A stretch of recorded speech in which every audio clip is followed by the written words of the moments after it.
Assalamualaikum warahmatullahi wabarakatuh. Sugeng enjang lare soleh-solihah. Pripun kabare? Alhamdulillah sae nggih.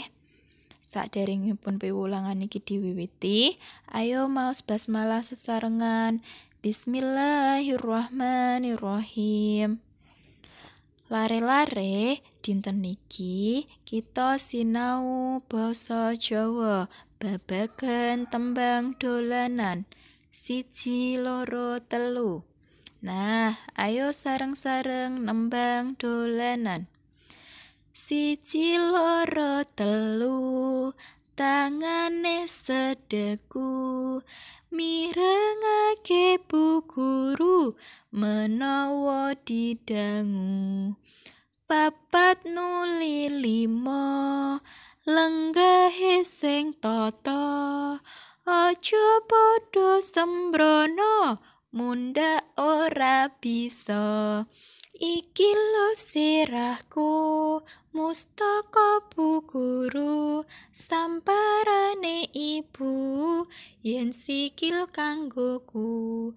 Iki lho mripatku paningal ibuku sing iki tanganku astane Bu Guru.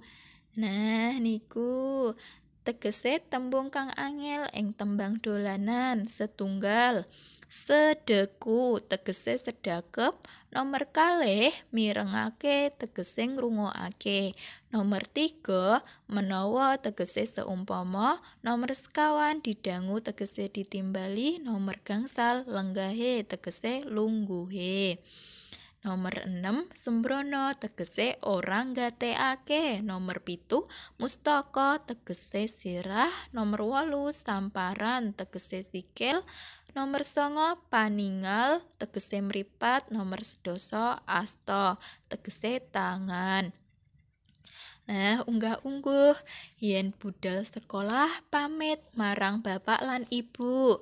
Yen mara tamu uluk salam utawa notok lawang. Yen matur karo wong tua nganggo basa krama. Yen karo sedulur utawa kanca kudu rukun. Yen semono uga kudu bisa nampa paringe Gusti Allah awujud basa Jawa. Nah, sakniki praktek unggah-ungguh nomor 1. Sila ditindakake bocah lanang nalika lungguh lesehan. Nomor 2 timpuh ditindakake bocah wadon nalika lungguh lesehan.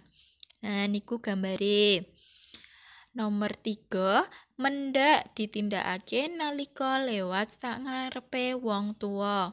Nomor 5 ngapurancang ditindakake nalika didangu ing sangarepe wong tua.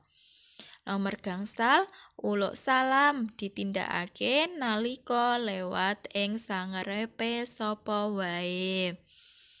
Nah, sakniki tugas lare-lare ngirim video utawa rekaman nirukake tembang dolanan 1, 2, 3.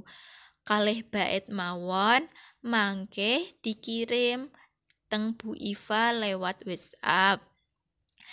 Nyuwun tulung Bapak kalih Ibu nggih. Cekap semanten piwulangan saking Bu Iva. Ayo sesarengan maos hamdalah. Alhamdulillahirabbil alamin. Matur nuwun, mugi bermanfaat. Wassalamualaikum warahmatullahi wabarakatuh.